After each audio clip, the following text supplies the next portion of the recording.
Hi, this is Asa, and welcome to my audio experience.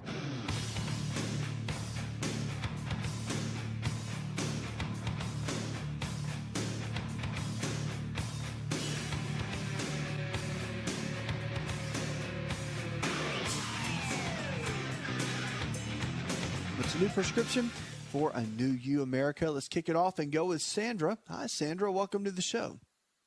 Hi, thank you for taking my call. Sure, darling. About a month ago, my mom had a lesion show up on her lower abdomen. It was slightly whitish in color, very, very itchy. After dealing with that for about a month, she went to the doctor. They did a biopsy, and the biopsy results came back a lichen simplex cronius or a lichen sclerosis type lesion. Sure. They gave her an ointment to use, which is a topical steroidal treatment. But anything with steroids, she's severely allergic to, and it caused severe burning, etc. So the doctor has now referred her to a dermatologist. So what we were wondering is there anything that could be naturally treated for this so she doesn't have to go to the medication route? There is. I mean, the medication they would use wouldn't be too rigorous on her, but there are natural things she could try if she wanted to. Wormwood is really good, and black walnut. And black walnut can be taken typically on an everyday basis, but wormwood is something you got to kind of cycle on and off. I mean, what I mean by that is you would take it maybe 14 days on, 7 days off in a rotation like that. And most health food stores have that. But, you know, those are two options that are available. They're really good antifungal. They're really good for kind of an anti-parasitic type natural supplement to take. So those are a couple of things you could consider and that she could think about. But again, probiotics are good too. There's a lot she's got to do to clear the gut out. The gut is going to be really important to keep the flora and all that kind of jazz and the digestive tract healthy while she's looking to clear that up. But yeah, that is something that she would want to, if she wanted to go natural, you would give it maybe 3 weeks or so. And if she doesn't see any improvement, again, wanting to go the natural route, then she's going to want to go to the medication. Okay, well, when the biopsy results came back, it didn't show any fungus. Oh, it didn't show anything? It didn't show any fungus, but it came back a lichen lesion. Right. Lesion. Right. So but I'm a little bit confused with that. Okay, well, the thing is, with lichen, you have to treat it in the same way. Now, when I say treat it, I don't mean like treat the disease. What I'm saying is, if you go to a health food store, then the folks that work there, they'll be able to talk to you all about the details of how they work in general. But I mean, those are some good options. And if it was me, that's the route I would go. I mean, that's what I've seen many, many times. But has she done anything yet, or she's just kind of holding tight and waiting? Well, as the itching is what's really bothering her regarding this lesion that has shown up. But she has tried Silvadene cream, just that had treated a burn before, right? And it seems to have really helped, but there's still some itching left. And we didn't know what causes this. Well, the itching and all that is caused by what's going on in her digestive tract. That's bottom line. Has she changed her diet at all during this? She really hasn't changed her diet, not at all. Okay. One thing that can help when somebody's trying to clear this out of the body is to come off of all the wheat. So maybe if she decreased that out of her diet, that can be very helpful. Also, cow's milk dairy, which the casein protein in cow's milk, whether it's yogurt, cheese, or the live milk itself, can be a big player as far as increasing the skin and inflammation on the skin. So cutting out those food groups may be very helpful as well. And then you can look at the supplements and combine those together, and that might be helpful. But I would, as far as your physician goes and what they're telling her, if she wants to go that route and she doesn't get good results with the things we just talked about, then of course the medication is going to help quite a bit. The medication should help quite a bit just to be as far as getting her kind of where she needs to be. And the itching, I mean, they may even do things like, or suggest something like cortisone, which again, that's just going to cut down inflammation and cut down on the itching and be more of a Band-Aid to help her. But those natural things can be very helpful for the long run. Sometimes it works though, sometimes it doesn't. Everyone's different when you're looking at those, Sandra. So I hope that helps. Keep me posted. You can always send me an email, 888-283-7272. That's 888-283-7272. FDA is warning now there's a possible infant seizure risk from a flu vaccine. Now, news alert from the U.S. Food and Drug Administration suggests that some infants may be at risk of febrile seizures following administration of the Pasteur's Fluzone vaccine, which has been recommended for children aged 6 to 23 months. And both the FDA and Centers for Disease Control in Atlanta are investigating whether or not recent reported febrile seizures in young children following the flu vaccination are related to the vaccine itself or had some other cause. Now, a febrile seizure is a seizure related to a fever or exceedingly high body temperature and can result from many common childhood illnesses, including flu, cold, ear infections, and sometimes following administration of vaccines. The seizures typically last only a moment or two and are not dangerous, but they can be alarming to parents and caregivers.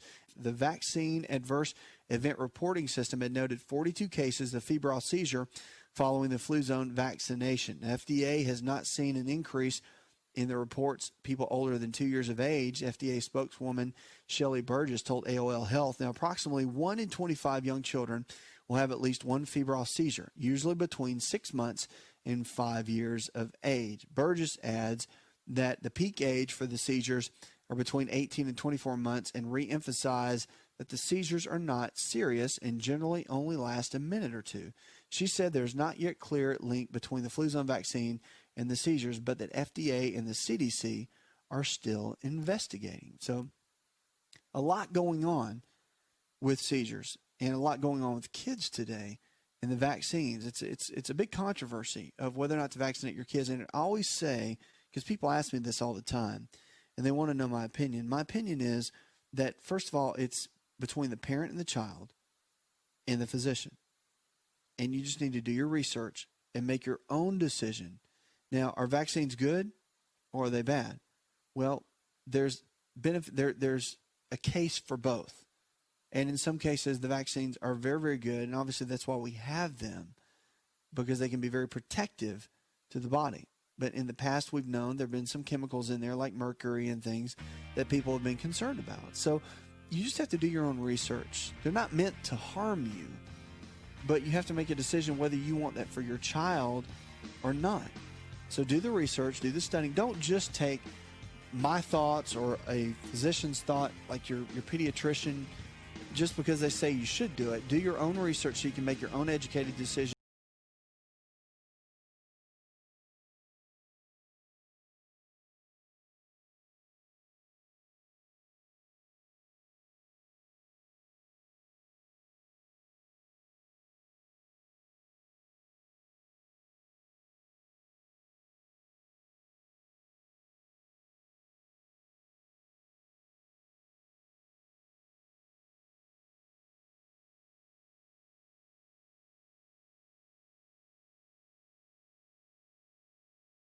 Back.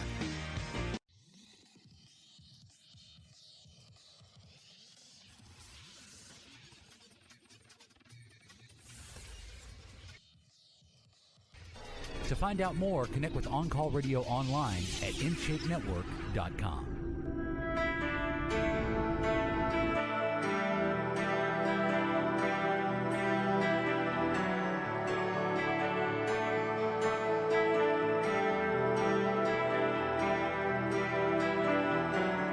Lines are open, 888-283-7272. This is the best in healthy talk radio. You want to send me an email, I'd be glad to make it part of this show.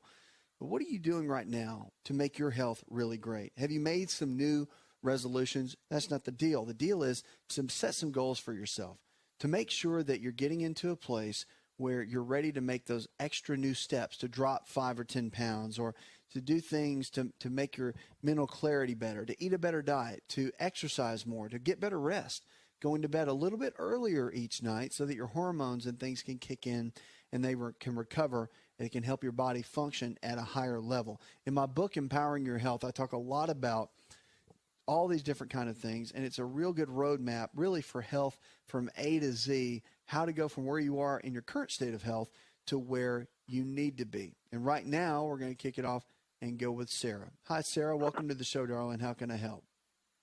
Yes, I would just like some advice on how I could lose some weight. How much weight do you want to lose, Sarah? At least 50 pounds. All right, 50 pounds. That's doable. So I take it that you come to a place where you're sick and tired of being sick and tired, and you're ready to make a change. Is that right? Right. Okay. My Let's talk. job requires, I don't do the walking like I did when I worked in nursing. Okay. So I put some pounds on. All right, that's okay. But know this, know that to lose 50 pounds, there has to be a major lifestyle overhaul with you. And that's really important. So as long as you know that up front, then you should be good to go. And that's where we're going to start. Okay. So first things first, and we're going to go through the daily prescriptions that I always talk about. So prescription number one is always to make sure that you decide that you want to get well and you want to follow the anti-inflammatory diet. That's the one in my book, Empowering Your Health, because that's going to cut down on inflammation. It's going to lay the foundation for what you do to get your body to drop the weight, to lower inflammation, and to put the right kind of nutrients in the body. Those lean quality proteins like chicken, fish, beaver, eggs, low glycemic carbohydrates in the form of fruits and vegetables, and the good healthy fats, omega-3s, 6s, and 9s like almonds, walnuts, cashews, avocados, all that kind of stuff. It's very good. So that's step one. Now, prescription number two is always, you want to make sure that you're taking the foundational 4 supplements. These are the 4 things that you don't get in our normal food supply. And you can get them anywhere. Health food store, you can go to the different websites, and there's a lot of places that carry them. But here's the 4 things that really everybody should really take, kids and adults, that we just don't get in our food supply. So number one is a good whole food multivitamin, then digestive enzymes to help break our food down because our soil is so depleted. And because our soil is so depleted, it doesn't matter how organic the food is, we're still lacking the enzymes that we really need to break our foods down. And that's why digestive enzymes are very good to an already good diet that you should be following. And then number 3, cod liver oil or a good fish oil. It has vitamin A, vitamin D, and omega-3 fatty acids, which we all need. And then probiotics. Probiotics put the good bacteria back in our digestive tract. And we've taken antibiotics for so long, it's kind of wiped out all the bacteria. And the good bacteria needs to be in there for our body to function at a very high level. And so the probiotics, they do that very thing. They put the good bacteria back in so your immune system can be stronger, so that your elimination of toxins, bowel movements, and all that can be much better. And it sets you up just to win, which that's what this whole thing is all about. So that can be very good too. Now, prescription number 3, as we talk about, is getting your blood work done with your primary care physician. You want to make sure you get blood work done at least every 6 months with your primary care, whether you have current health challenges that you're taking medications for, or if you're just looking at it from more of a wellness perspective. The blood changes every 90 to 120 days. Blood work is the cornerstone of figuring out what's going on with our health. It's been the gold standard in healthcare for so long, and it's critical for you to continue to do that and work with your doctor and make sure you get those numbers and make sure everything's all doing well within your body. Number 4 of the prescriptions that we talk about is to make sure you get plenty of water. Now, the old adage is you want half your body weight in ounces of pure non-chlorinated water each and every day. So if you weigh 150 pounds, then you want to shoot for 75 ounces of water a day. So that's always a good way to go. Number 5 is the exercise. Exercise 5 days a week, 30 minutes a day, doing something you enjoy, and it doesn't matter. But listen, here's the deal. No excuses. It doesn't matter if it's snowing outside, raining outside, whatever.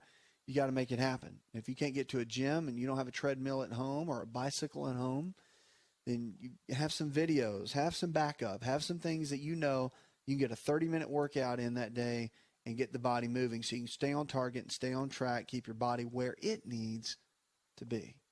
And then don't forget that number 6 is rest. Rest is so important. Now, it doesn't mean just sleeping all the time, but you need to have a good day of rest. Rest your mind, rest your body. And the sleep we get at night, along with that rest, is critical. You want to be in bed by at least 11 p.m. your time, whatever your time zone is, because the body's on a circadian rhythm. And every minute of sleep we get before midnight is worth about 4 minutes after midnight, and that is critical for all of our hormones to function properly, for our body to recover, to regenerate, to be ready for the next day. So our cortisol levels, DHEA levels, our adrenal glands are working better.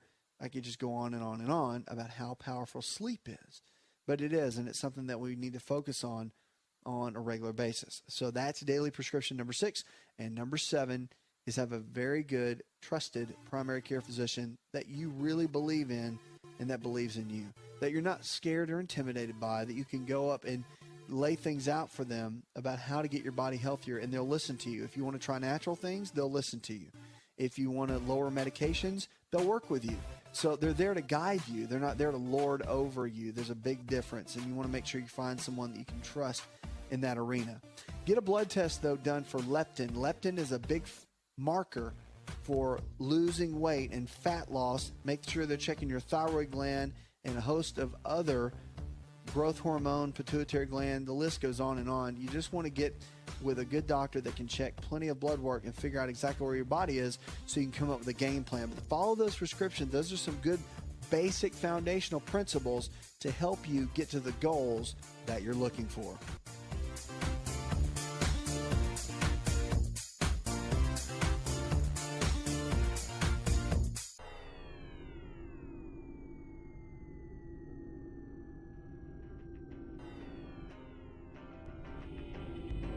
To find out more, visit the show online, InShapeNetwork.com.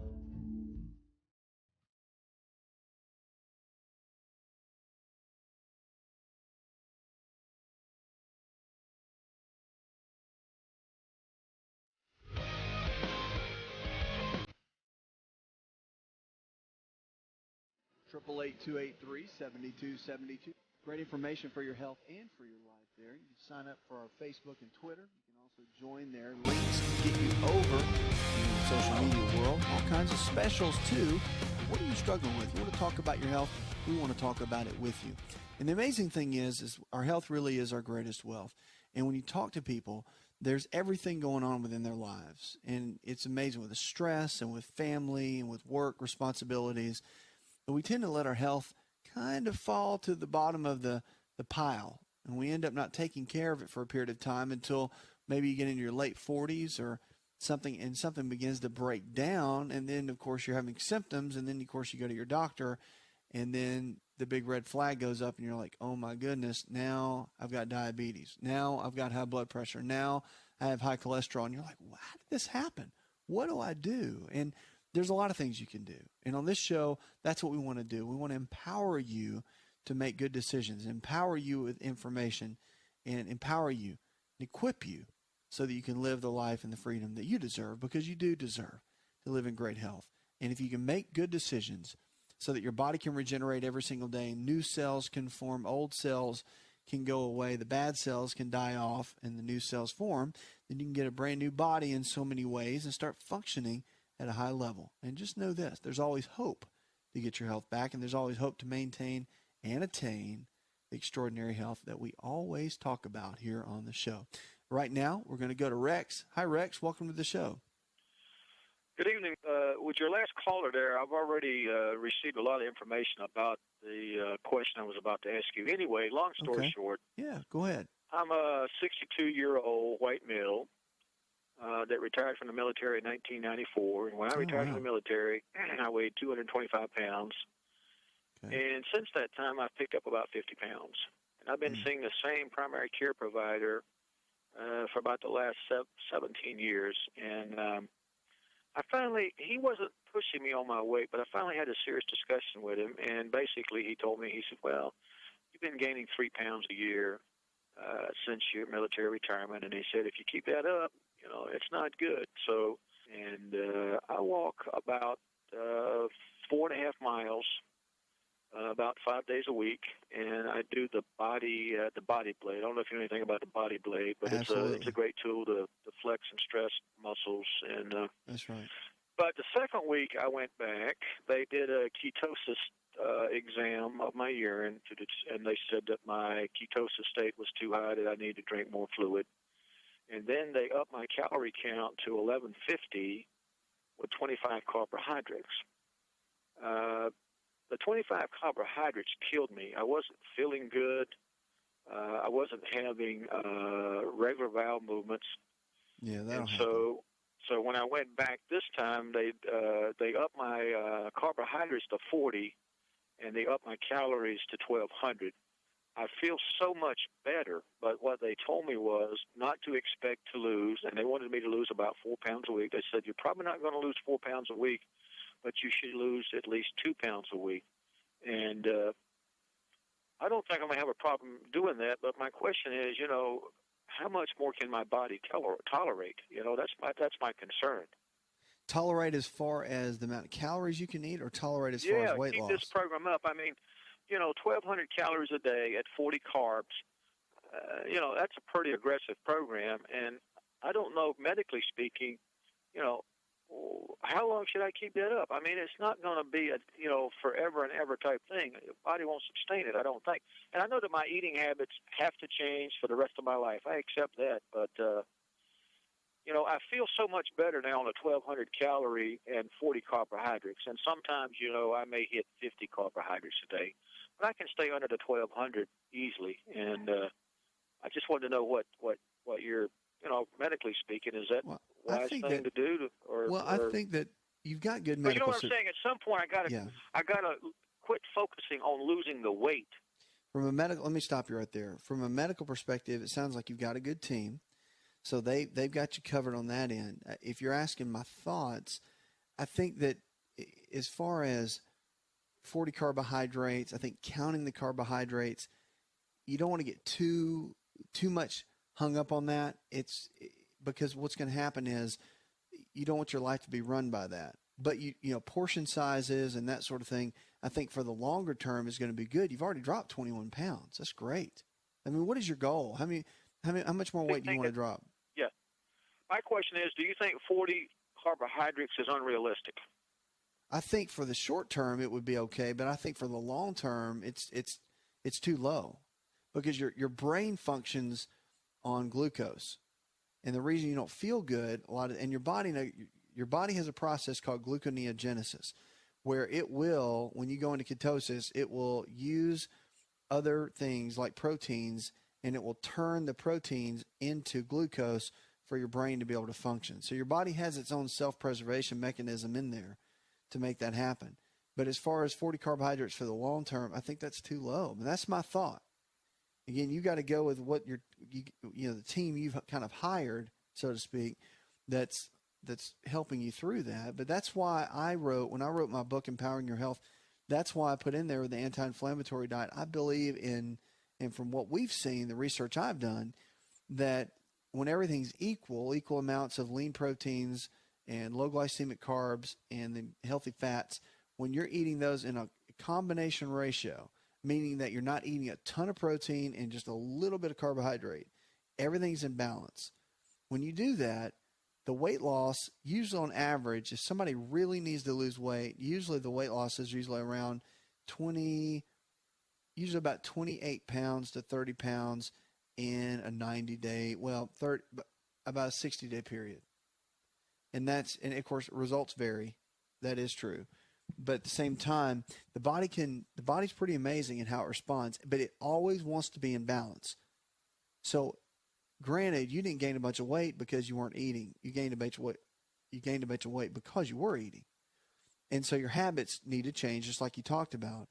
But it's how they change. So I guess what I'm saying, long story short, when you cut down your calories, that's one thing. But then when you cut down your carbohydrates, that's another. And so for the short term, that sounds like it would be a great plan. But you might want to find something that looks a little bit more in balance for the long term. And I think because of that right there, you'll burn out on that big time. You need something that's longer term that you can stick with. And you might want to talk to the dietitian that you're working with and say, hey, look, I know you're probably only giving me bits and pieces at a time, but can you give me more of the long range plan? Are we going to stay on 50 carbohydrates forever? Or are we going to bump it up to 100, 150? Where are we headed with all this? Because the carbohydrates, the type of carb matters. So if you're eating 50 carbohydrates, but you're getting it from bread or from pasta or from potatoes or whatever, you really want to get it from fruits and vegetables. And if you ate 3 big helpings of fruits and vegetables each day, you're probably going to get just barely over 100 grams of carbs.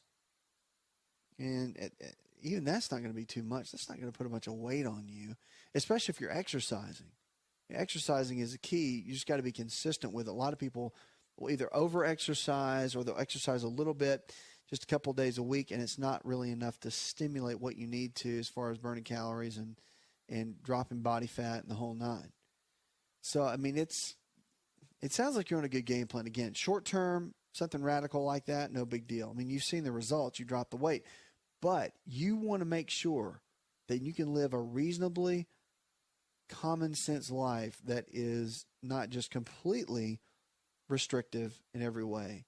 And then you can maintain the weight that you're dropping, because there's nothing going to be more discouraging than if you go to 150 carbohydrates a day and start, but still eating well, and you gain a bunch of weight back. It's like almost like it's false victory in this kind of thing, if that makes sense. I'm a bigger fan of keeping things in balance along the way. So it might be something you want to consider and talk with your dietitian and your medical team about that. But make sure you're supplementing. Foundational 4, that's important. There's some great research with conjugated linoleic acid, CLA. So it might be something you want to look into. And there's some other great research on L-arginine, citrulline, and a lot of the green tea polyphenols that are really, I mean, unbelievable for antioxidants. And then, of course, for the different fat loss mechanisms that they have in them, along with your already good diet. So those are some things maybe you can poke around, do some research on. 888-283-7272. That's 888-283-7272. This is the best in healthy talk radio. Let's go now to Donald. Hi, Donald. Welcome to the show.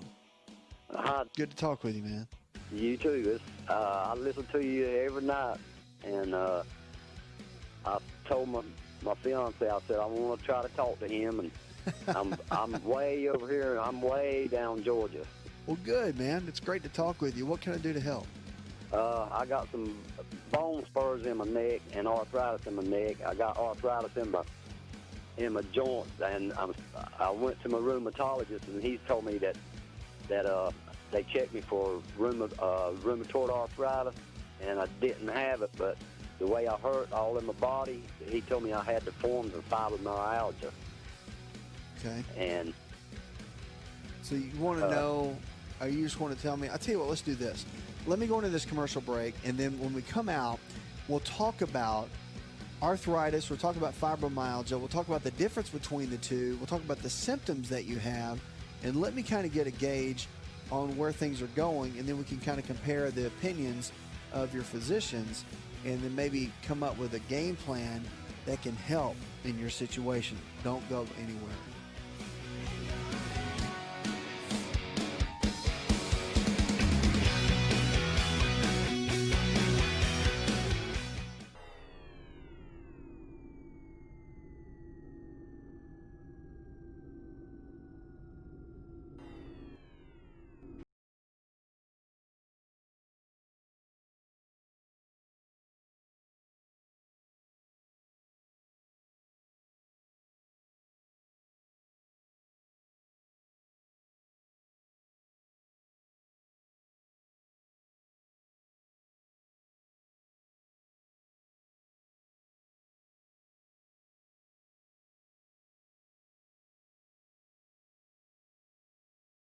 Really is your greatest wealth. You can also check us out. Going to the break, talking with Donald. Donald's been dealing with several things, arthritis, and some of the doctors have said it might be fibromyalgia. So, Donald, let's talk about that for a minute. Now, I know you've had some pain in the neck area, the cervical area. Why don't you give me kind of an overview, and also tell me with your symptoms when you went into your doctor or doctors, both, any of the multiple opinions, kind of what they've told you and the direction that they've taken you, and what kind of medications or things they've suggested for you. Okay, what they done was x-rays on my neck and found that I had bone spurs in my neck and arthritis in my neck. Okay. And I went to a rheumatologist because she done some blood work, and she said it looked like, just my family doctor, she said it looked like I had some problems with, might be rheumatoid arthritis, so she sent me to a rheumatologist, and he done x-rays on my hands, and he said, well, you ain't got, and done blood work, and said that I didn't have rheumatoid arthritis, but the way my muscles hurt and everything, he said I had the forms of fibromyalgia. Mm. And more or less, I really want to know about the bone spurs in my neck. You want to know what they are or how to get rid of them? How can I get rid of them? Or are they going to tell you? Did they tell you they want to do surgery? What did they tell you that they want to do? No, sir, they didn't. My doctor didn't say nothing so far. I got to go back to third. Okay. And see what she said about it. But I was just wondering if there's something you can take to get rid of them, or. Well, bone spurs occur for several reasons. There can be genetic factors. There can be lifestyle factors, meaning for whatever reason, your bones in the neck area, whether your head, which weighs about 8 pounds, leans forward a lot, it can create what's called a reverse cervical curve, which instead of having the nice curve that a neck is supposed to have in it to equally distribute the weight, it can have what's called a reverse curve or a military neck. And then, of course, the pressure of the 8-pound head kind of presses down every time you take a step. It can start compressing the disc, degenerating the disc in between the bones, and can start causing some of the spurs to form. The other theory about bone spurs is that we have a lot of calcium in our body. And the thing is, we may have a lot of calcium, and there's a lot of calcium buildup. But the problem becomes that if you get the calcium buildup over a period of time, well, if you don't have enough vitamin D, which vitamin D is kind of the one that absorbs everything. And if you don't have enough vitamin D, it won't absorb the calcium so your body can utilize it for all kinds of things, whether it's stronger bones or for hormones or whatever that vitamin D is being used for at that time. And so with low vitamin D levels, which has almost become a crisis with a lot of people in America today, then your body doesn't utilize it, and it can form spurs, and it can form the little rough spots on the bones. And so that can be another key to what might be going on in that as well. And it can cause a lot of pain. I mean, it can be very painful. But as far as the dietary things, as far as general arthritis, fibromyalgia, which is more inflammation of the tissues, the connective tissue, ligaments, tendons, and even just the skin itself can be painful with fibromyalgia. That really can be helped quite a bit by getting on an anti-inflammatory diet, a diet that's really low in the foods that would create inflammation and really high on the foods that would decrease inflammation in the body. Lean quality proteins, chicken, fish, beef, eggs, low glycemic carbohydrates in the form of fruits and vegetables, and then the good healthy fats, omega-3s, 6s and 9s, almonds, walnuts, cashews, all that kind of stuff. So, I mean, there's a lot that you can do to lower inflammation in the body and cut down on a lot of arthritic symptoms, fibromyalgia, all that kind of stuff. So there's several things that you can do to handle that. And I mean, at the end of the day, if you're working with your physicians, they're giving you their opinions, then you want to do your due diligence, and you can start working hard, like go in there and tell them that you'd like to have blood work done on your calcium levels and also looking at vitamin D. And they'll do the blood test for you. They won't have a hard time with that. And then you can see what those numbers are, see if you need vitamin D or calcium, or decrease some of those or increase, whatever you need to do. But it's about working together with them and then coming up with your own game plan for nutrition, because most physicians are not going to work with you on your diet, nutrition, and all that. They're just not. Some may have dietitians, some may have nutritionists that work with them, but at the end of the day, most of them won't. And they're going to kind of guide you as far as medications and whatnot. They're going to tell you need to eat a good diet, but they're not going to tell you what exactly that means. And so you're going to have to kind of come up with a game plan. I want to encourage you. There's a lot you can do. You can hire a nutritionist. You can, if you want, you can use my book, Empowering Your Health. It's at all the bookstores. You can use that as a reference just for some ideas and things that you might want to run by some of those folks. But changing the way you eat is so critical. Change the way you eat, you'll change the way you live. It's a real key. Now, there's supplements, too, that can help with joint pain. Manganese is really good. And the whole glucosamine thing, it's had some good points and some good research around it, and it's had some really tough spots as far as research goes. And I'm kind of mixed on it. I've seen people that do well on it and seen people that really didn't do so well.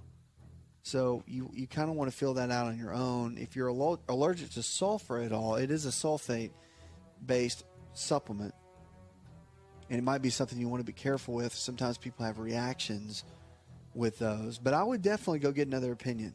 I would go get a DO or a DC that's a doctor of osteopathic medicine, which is a DO, or a doctor of chiropractic medicine, that's a DC, might be good to consult with, because if it is in the neck and it's not bad enough to have surgery, there's a lot they can do to increase motion in the joints that might be helpful for your situation. Hope that helps. Puts another hour in the charts. I'd like to thank our producer, Leslie Pardue, and the rest of the team. I'm your health and lifestyle coach. Go tell one person something you learned on this show, and together we can change the health of our friends, our families, and our communities. You're listening to the best in healthy talk radio, where we're diagnosing hope one person at a time. Did you know you could listen to the Asa Rx audio experience on Spotify and Pandora? For all the ways to watch and listen, check out our show page at asarx.com/experience. Hi, it's Asa. I'm giving you a copy of my best-selling book for free to help you in your health journey today. I'll pay for the book. All you do is just cover the small shipping and handling costs. Go to asarx.com and get your free book today. This episode is over, but check episode notes for links to products and services you've heard about on this episode. Thanks for listening and subscribing. Please share the Asa Rx audio experience with others and stay in touch by giving us your comment or review.